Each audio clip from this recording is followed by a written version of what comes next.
Baltijas valstīs tiek uzsākta nebijus kampaņa "Kurš labāks?".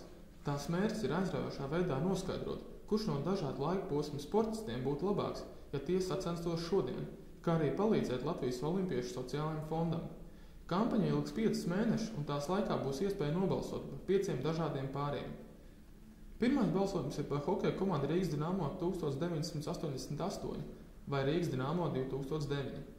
Aptaujājot cilvēkus uz ielām, viedokļi dalījās. Vērtē sasniegumus, ko ir sasniegusi viena komanda un ko ir otra komanda. Es domāju, ka tomēr 88. varētu būt bijusi potenciāli spēcīgāka par pašreizējo komandu.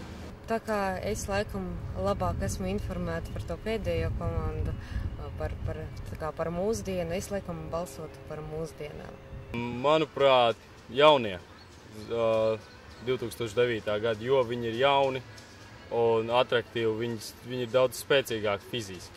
Man liekas, ka varētu būt pat vienādā, varbūt tie vecie tomēr pat arī bija labākā, jo tā PSRS skola viņi bija tiešām ļoti stipra. Ja? Toreiz, kad bija Znaroks spēlē un tie īstie veči, ja, tas bija miljons.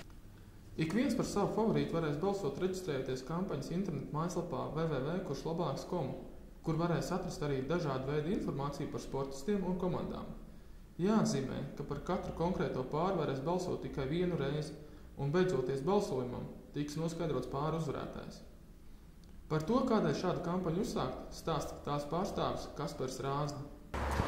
Draugu lokā vienmēr ir interesanti aprunāties, kas būtu bijis labāks.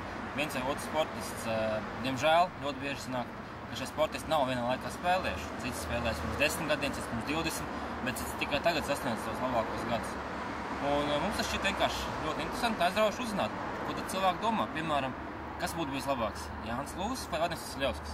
Vai arī 1988. gada Dinamo komanda, kas ieguva sudraba medaļu, vai tagad atjaunotā Dinamo komanda? Kampaņas ietvaros tiks atbalstīts arī Uļjanis Semjonovs vadītais Latvijas Olimpiešu sociālais fonds, ziedojot 1 eiro centu par katru nodoto balsi. Sakarā ar to, ka mums ir problēma valstī, nepieciešams atbalsts, sevišķi medicīnas jomā. Tāpēc, atklāt teikt, neviens mēs pēc liela sporta nesam ļoti laba veselības stāvokli. Katram vajag medicīnas atbalsts. Aicinām ikvienu balsot un arī atbalstīt Latvijas Olimpiešu sociālo fondu.